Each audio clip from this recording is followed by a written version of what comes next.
Conference, and thank you for coming to this bipartisan announcement.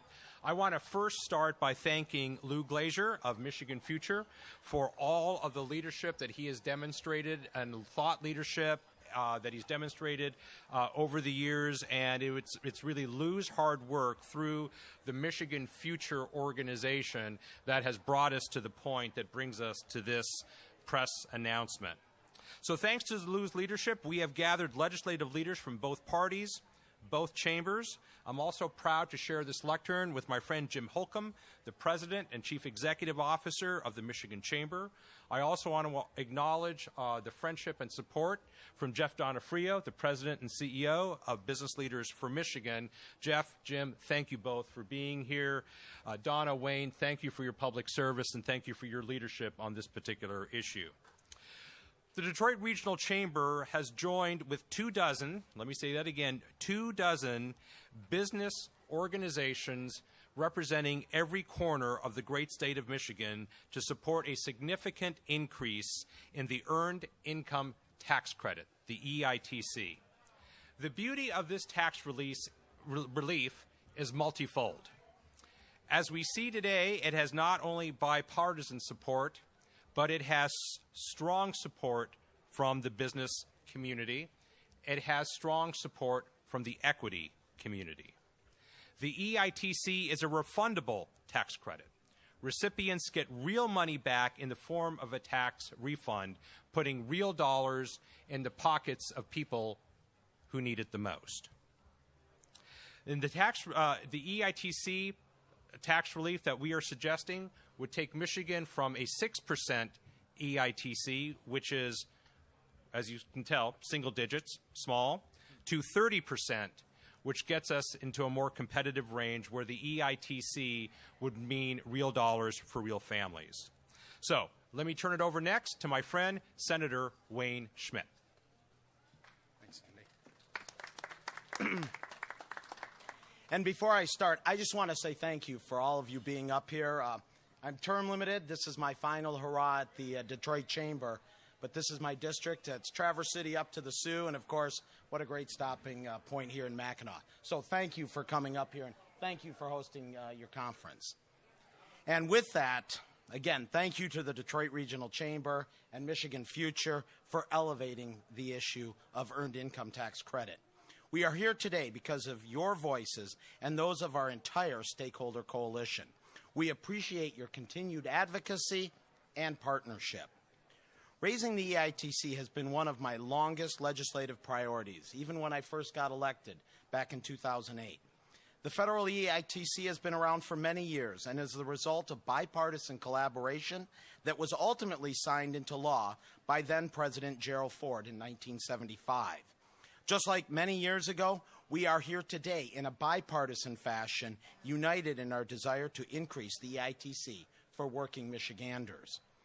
The EITC is pro-work tax credit. It's that simple. It's a policy designed to bolster the earnings of low-wage workers and offset some of the taxes they pay, providing the opportunity for struggling families to step up and out of poverty and towards meaningful economic security. And increasing the credit requires no additional government bureaucracy, allowing us to help working families without growing government. When the EITC has served its purpose and helped lift a family out of poverty, and income has increased, which is the goal, they no longer qualify for it. In fact, many beneficiaries use the EITC for just a few years. The EITC is the true definition of a hand up, not a handout. But let's talk about what a game changer, a significant increase would be for Michiganders. A single mother with 2 children making a little over, say, $17,000 gets about $350 from current law. If the EITC were to increase to 30% of the federal credit, that mother would receive almost $1,800. A couple with 2 children making about $37,000 a year would get nearly $800 more from the state for a total of $1,000. Research indicates that families mostly use the EITC to pay for necessities, repair homes, maintain vehicles that are needed for commuting to work, and in some cases, obtain additional education or training to boost their employability and earning power. Government does not need to be in the business of prescribing how a family spends their money, and the EIT does just that by preserving dignity and promoting economic stability. Increasing the EITC is gaining momentum, and our advocacy partners have helped raise this issue to one that's being discussed by legislative leadership and the administration. Michigan is in a position to implement a policy that truly makes sustainable changes for working Michiganders. And again, thank you to the Michigan Chamber, to Michigan Future, and all of the partners for offering a platform for civil discourse on this issue. And with that, I'd like to turn it over to my colleague, House Democratic Leader Donna Lasinski. Thank you. I'm so proud to stand here with my friend, Senator Wayne Schmidt. Unfortunately, they forgot the little box I usually stand on, and the microphone's not moving. So, I am very proud to be here today discussing this truly bipartisan effort and to have joined Senator Schmidt in his now over a decade-long efforts to move this forward. When we're looking at, with all the details that Senator Schmidt described, I just want to kind of build on a couple of those points. One is this is about removing obstacles to work. This is a pro-work agenda. We know coming out of the challenging pandemic over the last couple of years, particularly for women, when we've seen, as has been typical for generations, a disproportionate amount of the household work falling on our shoulders, and now you're talking about kids learning at home. We have I think it's about 170,000 women who are yet to return to the labor workforce. We have a low labor participation rate in Michigan, and we need to be able to remove those obstacles and hurdles, as Senator Schmidt pointed out, with dignity. With the ability for a family, with the ability for a working individual to determine, do they need to use that money to better their transportation, to get to work on time, to even be able to get to work? Do they need it for child care? Do they need it to take an online course to get that better job, to be able to move into the job of the future while working a job today? And so when we look at that, another factor we've heard a lot about at this conference is affordable housing. EITC allows a worker who is already housed here in Michigan, who is ready and available to work, but may have an obstacle or a challenge to go to work. And we know that housing is a challenge. So let's take our folks who are already housed and make sure that they're in the labor force as well right now. One of the things that I'm here to do, as always, with my Republican colleagues and others, is to push the envelope a little bit.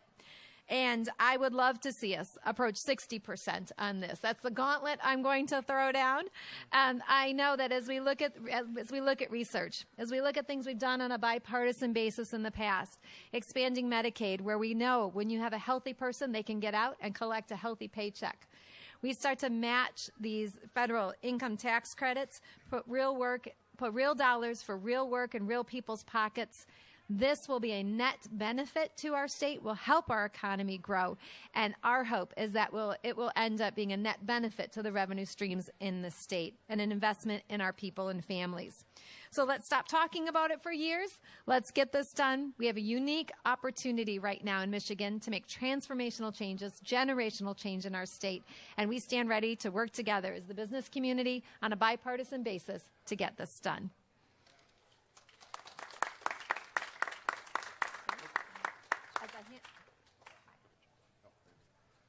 Good afternoon. Thanks, everyone, for being here. Thank you, Sandy, for the wonderful conference, for bringing this issue up. Senator Schmidt, Representative Lasinski, for your leadership. And appreciate the press even covering it. This is what the people need to see. They need to see what happens when practical problem solvers get together and have civil discourse and really address issues that are important to people, that make a difference. And as the head of the Michigan Chamber, that's why we support this, why we're involved, because this is an incentive to work. One of the biggest barriers facing our members right now is talent attraction and retention, and anything we can do to make it easier for people to stay in the workforce is good. This is going to help real families, and it's going to help them kind of address the challenges they're facing now, especially the economy's challenging right now, and this is an important part of making sure that Michigan is going to be stronger in the workforce. Special thank you to Lou as well, who spent a lot of time with myself and our staff. He's not only worked on the issue, but he's been a great advocate for bringing people along and really helping us educate our members of why this is important in Michigan. I agree with the representative. It's time to stop talking. Let's get it passed. We need meaningful reform here in Michigan on this issue, and let's make sure we're helping the people in our state. Thanks. All right. Wayne, Donna, Jim, thank you so much. We're open to a few questions here. The tough questions go to Lou. Yeah, Jonathan. Yeah, for Senator Schmidt, obviously, the Republicans control the legislature, your party. Where are you at in convincing your colleagues to include this in whatever tax reform, tax cut deal we end up seeing? Been working. Well, we already voted on it. We did that tax package, included it. We saw what the governor had proposed, and we included that in there. Of course, as the good leader said, I'd like it 30. 60 I'm not opposed to, but I do know the fiscal restraints, and also working with my good friend Senator Stamas on how it would be all paid for.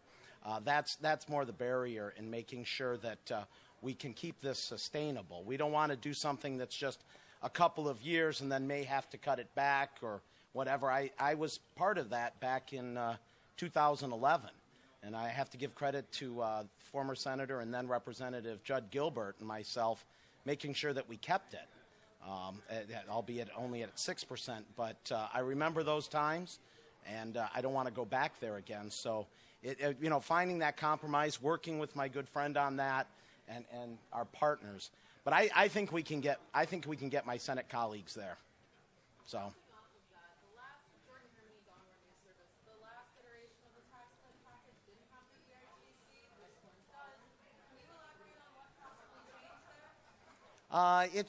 We're putting a variety of tax policies out there, tax credits. We've heard, obviously, from Leader Shirkey on some of his priorities. We've heard from the governor on her priorities.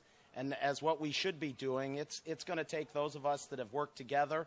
I give credit to my good friend Donna there, Representative Lasinski on that, and my colleagues in the Senate, both sides of the aisle. There's a number of us that are working to get it done. And so that's just, it's part of the process. You all know it. Many of the people here know it. This is the way sausage gets made.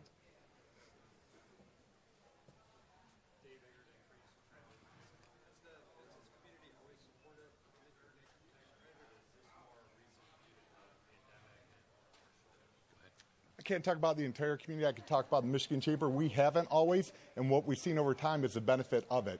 And sometimes that's what it takes. You have to keep re-looking at issues and making sure that you're making the decision best now and not just relying on past policy. We see it as a benefit to the state. We see it as a benefit to attracting and retaining jobs in the state, keeping people in the workforce, which is going to help our members. And they see it as an imperative to a strong economy is talent, and this is one way to retain the talent. That's why we support it.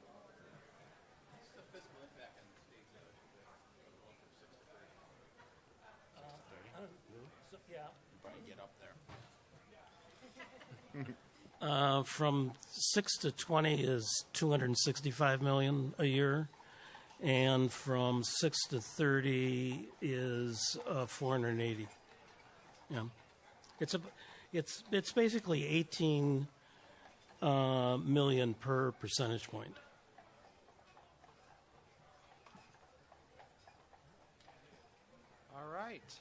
All right. Thank you all, Representative Lasinski, Senator Schmidt, Jim Holcomb, Lou Glazier, Jeff Donofrio. Thank you all for being here today, and thank you all for being here today.